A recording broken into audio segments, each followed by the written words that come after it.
Hi, I'm Tim Chrulski. When you're in trucking, each day is different, and so is every topic.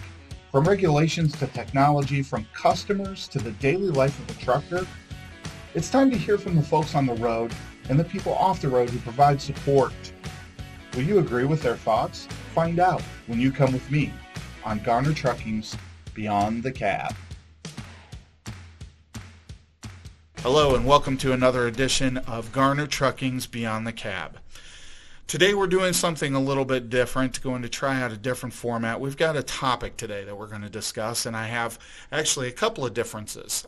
This will be the first time that we actually have a couple of guests on the show today, so I appreciate the time of both Jennepher Mudrich, who is a current driver for us from Lorain, Ohio, and started back with Garner in 2019. Hard to believe it's been over a year already. Yes.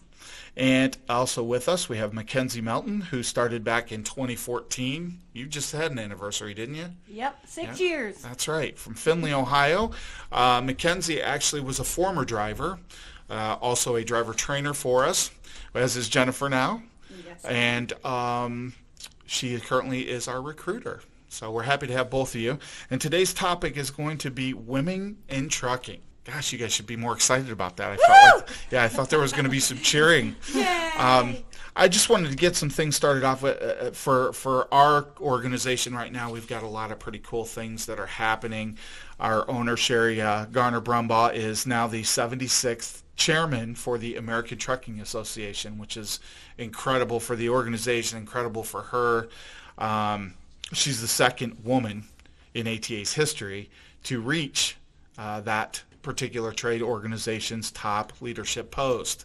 So it is kind of a landmark event. Her female predecessor, Barbara Windsor, served as a chair of the ATA in 2010. So it wasn't that long ago. We're only talking about a decade between the first and the second female chair of the ATA. Sherry wants to be and is a role model for women in the trucking industry. And I guess my first question would be to the two of you, and I guess I'll start with you, Jennepher. Who are some of your role models? You know, male, female, doesn't really matter, and why? Well, my role model are males. One is my father. Okay. He has done truck driving in the past, not on the semi part of it, but little box trucks for my uncle here and there. And another one would be my uncle. He had his own truck driving he passed away now, but he was in it for a lot of years, and he did roll the semis. So whenever I would go over there, because he would do it out of his home, so every time I would go over there, there would be, the trucks, the trailers, and everything, and he's always told me that, you know what, Jennepher, this may be a male-dominant area, but there's nothing that a woman cannot do. Well, we certainly agree with that statement. If there is something that I had in my mind just to do it. And my mom would be my other as well. Okay. All right. She was the same. Built of the same cloth, you're Yes. saying? Okay. All right. Appreciate that. Mackenzie, what about you?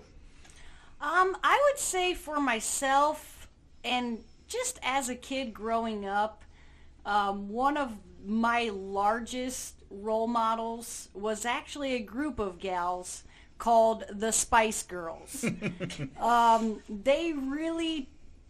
looked up to the Spice Girls as a kid because they taught me it's okay to be scary, it's okay to be sporty, and it's also okay to not be able to run in those heels. So you got the girl power. Is that what happened? Power, yes. It was actually a big transition. I actually had some conversation just a few weeks back. We have a good couple of good friends of ours that we get together pretty regularly.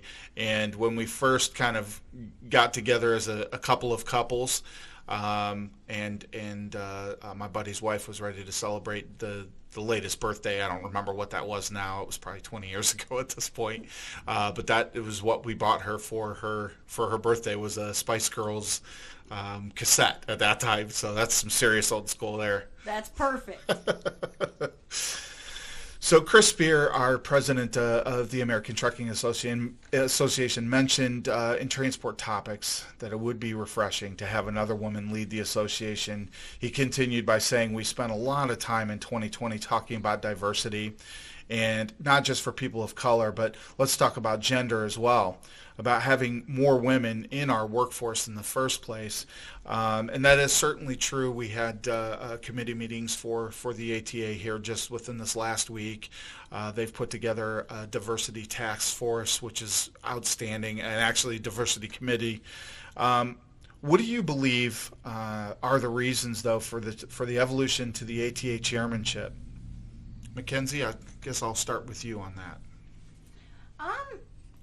I think when it comes to Sherry, she's willing to go for it.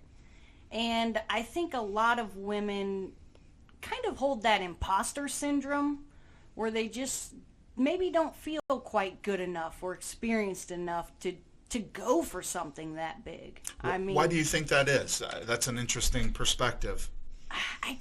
I don't know why, but more women, especially in a male-dominated industry, are likely to not feel good enough to go for something like that. And to not feel like they would have enough input or just skills to give to an organization like that. And that's one thing I'm very proud of Sherry for just going for it, just saying, getting the job done. I'm good enough to be here. Yeah. A lot of women don't feel good enough or experienced enough or like they would have enough to offer, yeah. I feel. That's and I don't know why women are like that, but I'm guilty of that myself, that imposter syndrome. Huh. Jennepher, what do you think? I agree with Mackenzie. Okay. I do. Maybe it is because it is prominently a male base, so maybe we feel like we're kind of looked at, like Mackenzie said, not good enough. Mm-hmm. But for Sherry to be able to just not even worry about that, and like Mackenzie said, and just go for it, that is a beautiful thing.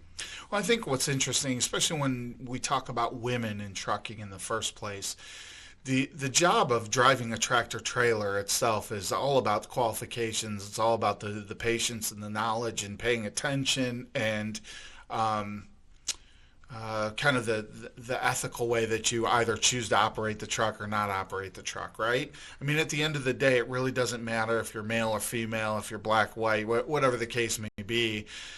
There's really no standard there other than you're either a good driver or you're a bad driver, right? Absolutely. So when you look at that particular segment of our industry, that's one thing. But then you have this other segment of the industry where you're talking about kind of that business person's world where you got to climb rungs to a ladder like all of us have to. And it does kind of present an interesting situation in that you just don't have that female presence the way, quite frankly, it should be there. There's a lot of challenges and a lot of different things that kind of roll through as you get into the trucking industry, or really, frankly, any industry. But I guess what barriers in trucking have kept women from holding these types of positions sooner, in your opinion? Jennepher, we'll start with you. Honestly, in my opinion, it is our own heads. Mm-hmm. Us being in our own heads. Feeling like what Mackenzie was touching with before. Like we don't feel like we're good enough. Mm-hmm. But if we get get that out of our own head and realize that we do possess these skills and we can do this, then there's nothing to stop us after that.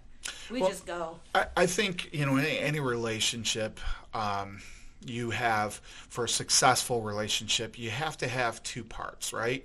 You have to have this person that looks and views things this way. You have to have the other person that looks and views things a little differently. There's got to be some commonality, which is what would put you, I guess, for example, in trucking in the first place. But at the same time, you have to be able to have some yin and yang to that too, right? That's what makes a successful relationship, a successful marriage, is kind of the checks and balances of that world. So Mackenzie, what would you say that those barriers are? Are they related to the yin and yang of that at all? or is it just in your head type thing? Not yours specifically, but it just takes me, every time I hear this question, it takes me straight to the imposter syndrome that a lot of women, I think, deal with. I'm sure there have been many qualified women to hold this position. I don't know that they've just decided to go for it. Maybe just feeling not good enough, I would say. I know I would probably disagree with that. I went to a presentation a few years back. It's probably been 3 or 4 years ago now, at the University of Georgia, and the individual that was holding one of the lectures his title was a demographer. And basically what his job function was is predictions on what's going to happen with the demographics of folks in our country, in the United States. He does it for the world, in fact, as well. But there were a couple of things that really stood out very quickly in terms of the diversity of our industry. And as he looked around the room and started his presentation, he said that this piece is going to be about demographics. It's going to be about diversity. And he pointed his finger out and says, I can tell you all in this room right now, your industry is in trouble, just based on the people that were in the room, because there were so few of different color, so few females that were present. It was pretty much a white male dominated industry. So those types of things really give you pause and really realize, it makes you realize as a leader for any organization, okay, we've got to get our stuff together. Fortunately for us at Garner, I don't think we necessarily have that issue. Would you say? I mean, we certainly could stand to hire plenty more females. But I think that and probably through leadership, we've realized that, okay, there's some real value to having those females in the workforce, both behind the wheel of the truck and here in the office, doing the things that need to get done as well. Because again, it brings me back to that yin and yang. Mackenzie and I definitely have sparred over the years in terms of, she looks at it this way, I look at it this way, and that's what I want. That's what you want. And if the shoe were on the other foot, from a management perspective, I would want that same thing. I want to be challenged. I want to have those conversations because it's going to better the organization. And I think that in any diversity situation, that's the one thing that comes to the forefront. So it's pretty impressive. Women in Trucking, nonprofit organization. We are a part of them. Garner Trucking is a part of that. They encourage the trucking industry to hire females. The association does provide several resources for women. They hold annual conferences. They define the best companies to work for if you are a female. They also give a platform to celebrate success and define the roadblocks that women in trucking can have. Some of these barriers to entry or continued success might be flexibility to work schedules and compensation. Jennepher, in your opinion, what are the other barriers beyond compensation and work schedule flexibility that you might find as a woman? Honestly, I don't feel, other than that there is any real barriers. Okay. What about things like caregiving? And I know we have a unique situation that your husband, Mackenzie, has been at home and raising kids, and you've been able to get into the workforce because of that. And that's not an uncommon situation. Certainly there's nothing wrong with that at all. But I definitely see that as a barrier, and that does have to do with that work schedule flexibility. Sometimes when you get into maybe a single mother situation, or even a married family, there still are those demands. Someone still has to take the kids to the doctor when those things come up. Definitely family support at home is one of the biggest challenges, I think, for finding that way to remove that barrier. Women and even men coming into the industry, having that family support at home so you can be gone. I mean, that's a huge barrier. But I think for me, coming into the industry, being a smaller female, I'm not very strong. A big thing for me was just, am I physically strong enough to do this job, to drive truck? Will there be any physical loading or unloading or heavy lifting that I would need to do? And I really think with the newer technology has made things easier for women as far as like the air slide tandems and that's a good point. The Kingpin release inside the truck now. Things are not as strenuous physically, I believe, to where, you know, some of those barriers are being removed. Right. Through improvement. Improvement overall. And maybe, so do you believe maybe the catalyst for some of that is because more females are entering the industry, or is that a work comp situation? What do you think some of the contributions are there? Could be a work comp thing. It's just the general improvements, though, in what's available as far as for smaller people or people that just aren't as strong. Right. Well, I know that gracefulness has probably never been a strong suit for me, and this last batch of trailers that we purchased, having the little step ladder on the back side of that thing so you can climb into the trailer, man, what a game changer. And it seems like such a dumb little thing that should have been done. You know, they should have built trailers that way from the get-go, you know, because trying to climb up inside of those things, it can be kind of a dangerous situation. So I agree. I think that technology has come a long way. It does help. Kind of remove some barriers for females. If you're talking about pulling that fifth wheel, sliding tandems, those are two pretty brutal things, and I know a lot of people have popped shoulders and done damage, you know, trying to do the day-to-day of the job. Since we have both a female driver and female staff present with us today, what can the trucking industry do to attract more female professionals, both drivers and executives? Where are we missing the boat today? Jennepher, I'll let you start. I was going to say I can answer this one.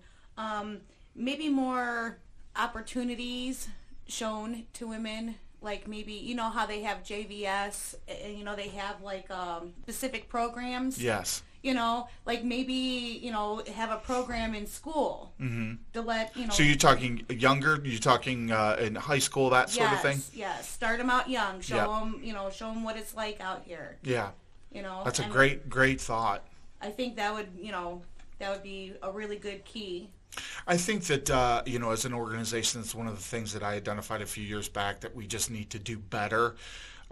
We as an industry have complained a long time about the fact that we can't attract new people into the industry unless there's some sort of economic tragedy that's taken place and someone's, you know, lost their job, and so now they're looking for another career that has some security to it. And I think part of the downfall is because of exactly what you're saying. We don't attract that 17, 18, 19-year-old to at least consider trucking as a career because there are barriers to entry. Right. You know, not even if you're female or male, there's just flat out some barriers to entry. And so what we have to do is a better job of getting those individuals attracted to the industry as a career path. I know for me, and I may have shared this story before, I went to truck driving school out in Medina, Ohio, and it was a great program, but in about a week's time, I got a real opportunity to see, okay, there's more than just life beyond, there's more than just truck driving. There's a whole entire facet of things going on there. And so very early on, I decided, okay, this is my starting point, and I have a path that I'd like to take, which in fact did include recruiting as kind of a means to get into an office environment and understand what the trucking industry actually looks like from a business standpoint. And then there are those out there that don't want to be held down to, you know, the kind of the norm. They want, you know, that variety, that spice of life, which is what makes trucking so great in the first place. I think the bill of sale that, you know, you're be your own boss and all those types of things might be a little bit over the top, but at the end of the day, male or female, you can kind of get out there and do things by your own rhythm and be comfortable with that and enjoy that lifestyle as well. So those opportunities are there. Mackenzie, how would you say we can draw more folks of the female persuasion into trucking? I think the industry is attractive, as is. And I think where we do lack, though, is that not really being able to invite those 18, 19, 20-year-olds into the industry to be regional drivers. You know, they're pretty limited in what they can do, because people graduate high school and they go do something. Right. You know, they're not generally just hanging out waiting. They're making plans. Right. They're making plans, and to be able to invite them into the industry at 18 would be ideal. Yeah, I agree. Can you share, and Jennepher, I'd like to start with you on this one, your positive and negative experiences in trucking, or, you know, it could even be in the workforce in general. You have any positive or negative stories that really have kind of framed out being a female in trucking? Well, I'll start off with a positive.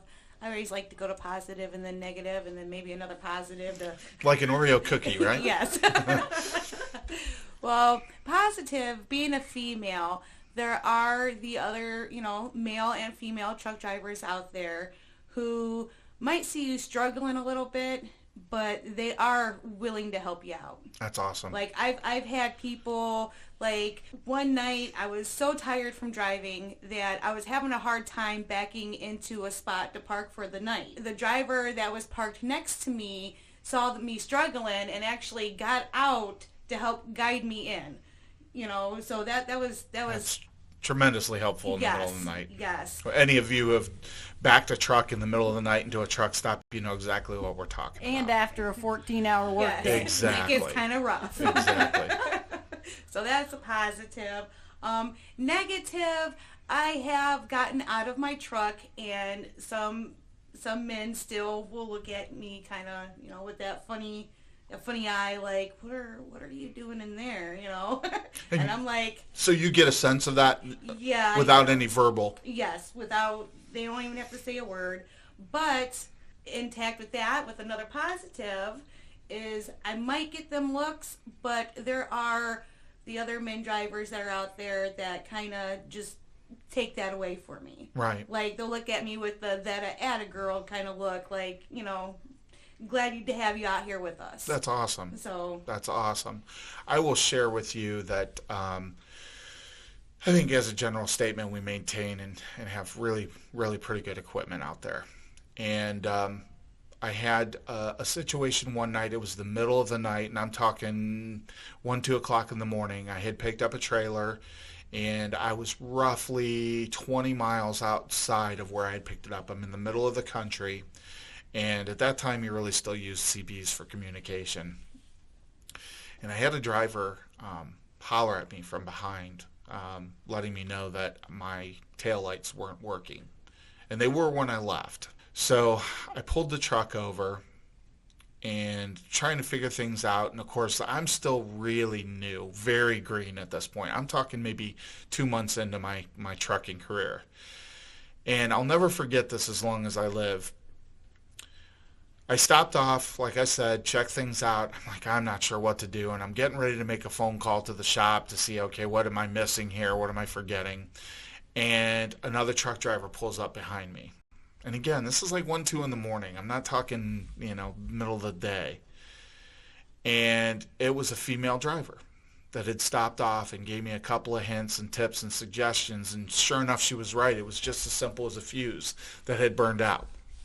So, you know, she helped me find the panel box because I didn't have any idea where that thing was, and got me repaired and moved on the way. You know, no big deal. But 2 things stand out about that. Number one, again, female in the middle of the night. You're taking what could be some risk, and we're talking 23, 24 years ago at this point. So it's a little while back. I think we've progressed a little bit since then. But that's just one of those pieces that, you know, one, will stay with me for that reason, just from the safety aspect. And 2, just the helpfulness out on the road. We're all out there together. It doesn't matter whether you're male or female. So that experience is experience nonetheless. Mackenzie, what would you say? Positive, negative experiences? Really, moving from a driver to the recruiting side of things or into an office setting was a huge transition. I'm sure. I mean, just huge, just a 180. You know, it was just going from being alone out there on the road, and then now all of a sudden I have coworkers. Right. It was a positive and a negative in a sense, because I was used to that alone time. But I think being in the office side of things, a definite positive, just something that I've absolutely loved, in recruiting especially, is seeing the different types of people that decide to become a truck driver. People who have been previous preschool teachers to math professors, management at, huge grocery chains, people like myself that came from factory work. That's one of my favorite things about the industry. It's one of my absolute favorite things about this entire industry is it really doesn't matter where you came from. If you want to be in this industry, you're welcome. Yeah. Just join. Yep. Just sign up. It's just a huge melting pot, I guess you could say, from all different worlds. That's one of my favorite things. A negative, though, I would say, coming into recruiting, I really didn't realize the work ethic of people until I came into recruiting. For some reason, I was naive to believe that everybody wanted to work and everybody wanted to work hard. That's not the case. That's just not the case. And I didn't know that, I guess. That's interesting. I really thought I've learned a lot about people. We'll just say that. Being in recruiting, I've learned a lot about people, which has made me, wiser, I guess you could say. Sure. But those are my positives and negatives. I can appreciate that. I think I'd probably be a little remiss if we didn't at least pay some attention to kind of our current state of affairs. Of course, back earlier this year with COVID coming to pass, fortunately for us, trucking's been pretty essential, and it's been actually a pretty good ride from the state of the economy and the needs and the demands, and it's given trucking an opportunity to really show what heroes we do have in the industry. All of that said, COVID has changed the landscape for many other businesses. Unemployment's increased significantly, which, by thoughts, could present either a positive or negative effect on things. But I was reading a recent study by McKinsey and Company talking about women that have been deeply affected due to the furloughs and the layoffs that have happened. The study states that 1 in 4 females are now evaluating slowing down or leaving the workforce altogether. This potential could deprive the workforce of about 2 million women. And while I think to some degree that's going to affect some forms of trucking, maybe not so much as other industries, but what do you folks see as, the current results of employment due to COVID? What kind of effect is that going to have on the future of women in the workplace? And maybe more importantly, maybe the bigger question here is what do you believe are the long-term impacts of business if women start to exit the workforce? Jennepher, let's start with you on that. Do you feel like that impact will have, that shortage will either create opportunity for females in trucking, subtract from it? Too hard to say, too early to say? Yeah, I was going to say, maybe it might add because, we are essential workers. Yeah. So maybe being an essential worker, it will attract more females to come our way. Mm-hmm. But I was thinking about the airlines, quite frankly. There's about 10,000 individuals that have been laid off or furloughed in some way, shape, or form from the airline industry. I have to believe that there's a good segment just from flying that says that, okay, there's a lot of females that are in that industry. And while you're on the ground, that travel still remains. You are away from home, and I'm sure that they have some schedules and things that they can keep normally. But there's a segment there that, to me, maybe there's an opportunity for us as trucking managers. We can tap into that a little bit and see if there's some opportunity there. So that, to me, that might be a positive with us in terms of the COVID situation. Mackenzie, what are your thoughts? I don't believe it will affect the workforce that deeply.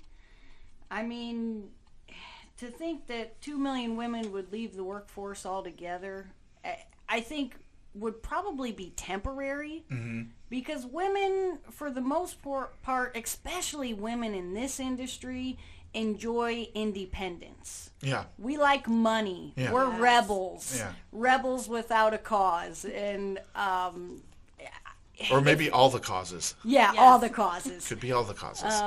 But I would say women leaving the workforce is probably a temporary thing, and this year especially, could be just because we're tired. COVID has just mentally drained a lot of people, Absolutely. male and female, this whole Absolutely. year. Some of us are just tired. It might just be a temporary, I'm leaving the workforce, I'm taking a step back, I'm going to reassess, what I want to do, and then get back in the game. But I don't see it being something that would be permanent. Yeah. I guess. Well, I will tell you that study that I mentioned. One of the things that I thought was interesting is there was a VP for a company, and she was leading about 200 people on the onset of COVID, and trying to figure out, okay, now how, one, do I keep all of these folks safe as they're trying to do their jobs? Number two, how do I get laptops so these folks can work from home? And you compile that then with the stresses of now you're at home too. For a lot of different industries, that's what's happened. A lot of people are working from home. And now there's this line that's been blurred between work and home, that I know that I appreciate coming to work every day and being in an office environment with a different group of people and growing and learning through that just as much as I appreciate coming home every day and seeing my wife and my kids and doing the things that I enjoy doing. But those are two separate worlds, right? Anyone who's living that life, you've got two separate lives, basically. So now what's happening is these two worlds are melding together. So this particular female had said at this point, we're 6 months later, maybe I don't want to lead anymore. Maybe it's just too stressful and I don't want to deal with it. And the same thing could be happening to a male, but it was an illustration of that particular conversation about about females in the workforce. I think what's also interesting is that there is a unique perspective from a female's point of view. Research does show that women are well representative at an executive level. Companies are 50% more likely to outperform their peers with those individuals in position. Women have a meaningful impact on the company culture. They improve company policies to make them a bit more employee-friendly, support equality within the workforce, and are more likely to mentor other women as they are entering the workforce. And I think all of these things are definitely true within our organization. I've seen that growth and that change. It's kind of been a nice byproduct of being with a company for as long as I have been. But for the two of you, what would you say are the unique perspectives, those unique skill sets that being a woman actually brings to the trucking industry? And again, I'm going to start with you, Jennepher. Well, unique skills, it's just a woman's mindset is really different from a male's. I'm sure everyone, I agree. we all know In a that. positive way. Yes. In a positive way. There's things that I would say, like, we think outside of the box sometimes, and I believe that is a skill in itself, honestly, because a lot of people will just take a comment or something somebody said and just leave it at that. Mm-hmm. Where a female will sit and really think about what was said and what we can do to help change how people feel. Not saying that men won't or don't. Right. But I just feel like a woman as a woman, we do tend to think outside the box, and I don't know, maybe it's called what men always say, we overthink. We overthink things. And sometimes that is a plus. Mm-hmm. Well, I think with any situation, and we were talking about some of these dynamics a little bit earlier on in the conversation, but I think that yin and yang again comes into place. It's this different perspective that happens that men, not that we're not capable of, but there's another way. There's another way of looking at things. And again, some of the things we were just pointing out, making things a bit more employee friendly, toning things down a little bit. I think, quite frankly, Mackenzie, I think that's one of the things that you bring to the organization is this, but can't we do it a different way? That's the question that, whether it comes out of your mouth vocally or not, there's a look there that says, couldn't we do this a little differently? Is there a different way we might be able to do this? Yeah, couldn't we think about this a little differently? And I think that's really an important step in making a better workplace, a work environment for everyone, not just for females, but for all of us. Because there is more to consider sometimes with some of these decisions. And I think men, while we can be open-minded about things, we want to solve the problem. We're just going to solve that. Yes. Men can be very cut and dry. Right, absolutely right. Whereas I do think women bring an emotional intelligence to the work to the workplace. I totally agree with that. And like for myself, one thing I enjoy about me, not to brag or anything, is just I try to always see something from someone else's point of view. Yeah. If we stop putting ourself in someone else's shoes, we're going to be cut and dry. Yeah. And just that emotional intelligence. I think women bring some positivity and optimism too, or at least I feel like that. I feel like that's my good quality.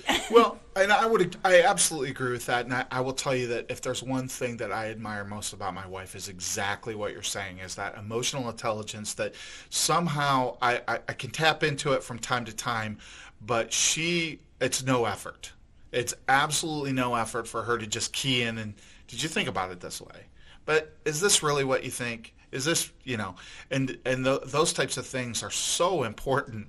And quite frankly, I've told her 1,000 times, I wish I had better emotional intelligence, because that's key. That's key when you're dealing with people. If you're in any sort of management position, that may be one of the most important things. The people are the ones that drive and move an industry forward, regardless, again, male, female, doesn't really matter. They're the most important part of any industry.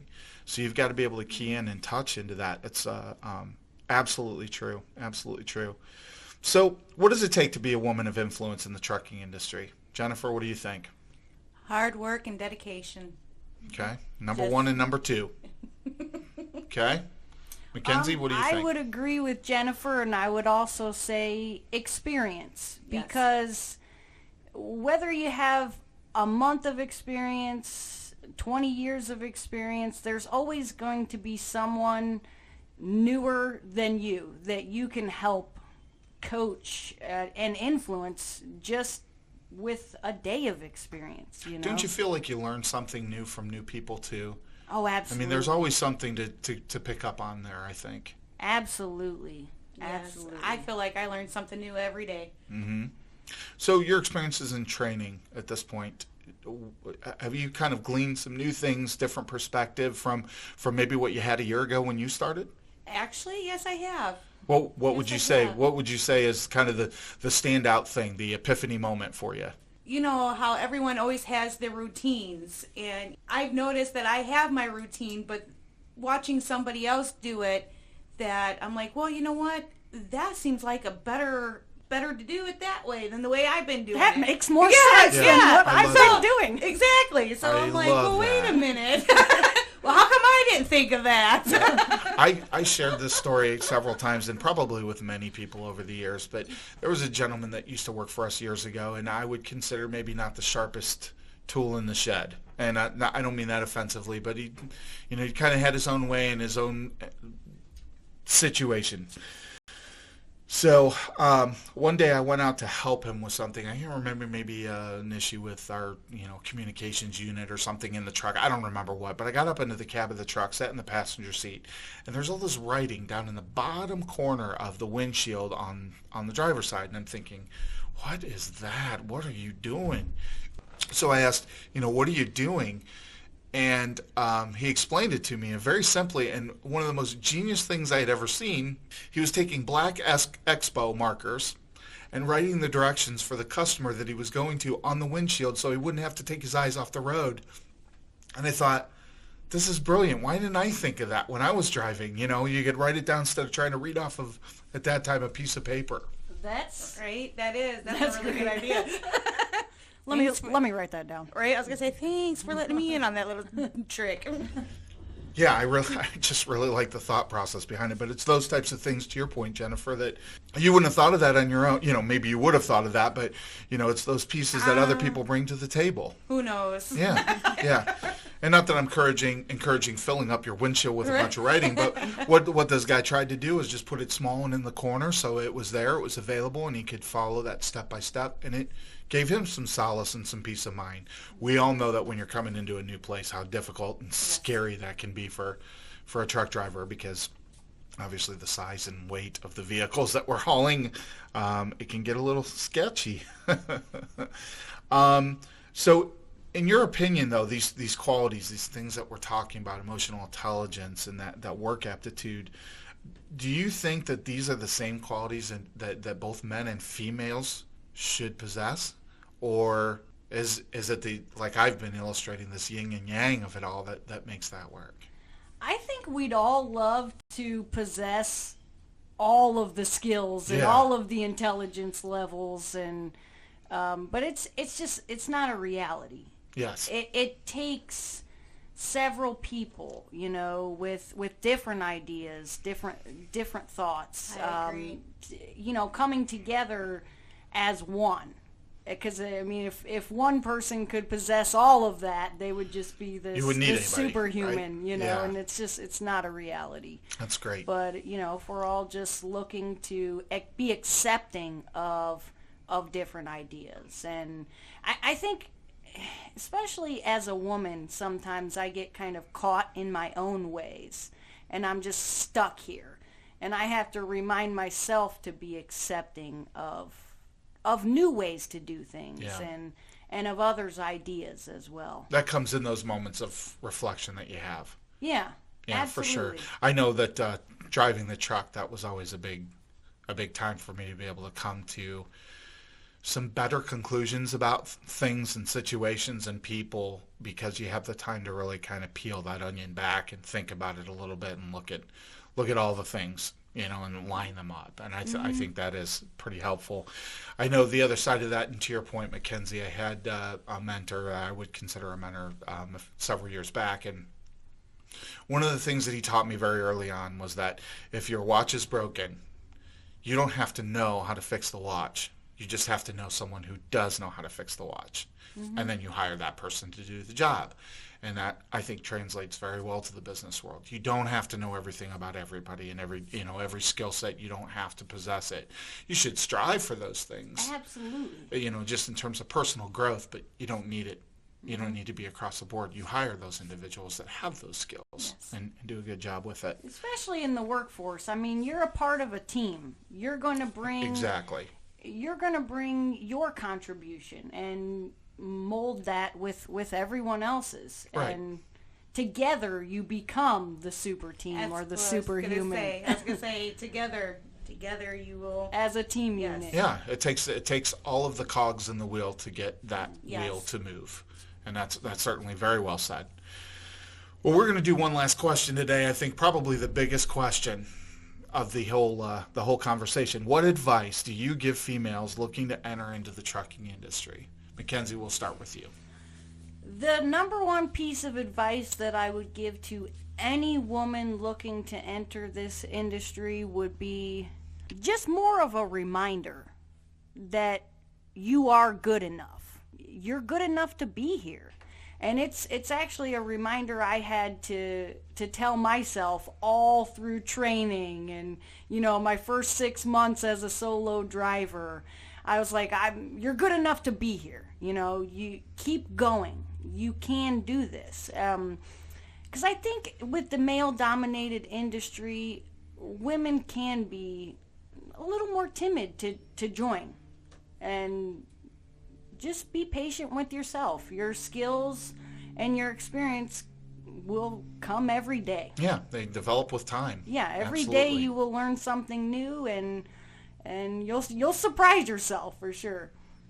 Jennepher, you get the closing remarks today. Ooh.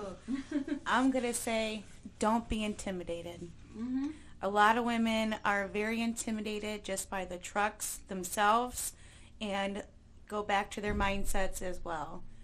Don't be intimidated at all. If I can do it, you can do it. I've often said that very same thing. It's absolutely true. It is true, though, and you possess the skills. You need to realize that. You possess any skill that you set your mind to. Well, ladies, I would like to thank both of you for helping me kick off kind of a new format for Beyond the Cab, and I appreciate your time and your input today. Thank you both for taking that time to be with me, spend a little bit of time. We appreciate the insight. And thank you for joining in on another episode of Garner Trucking's Beyond the Cab.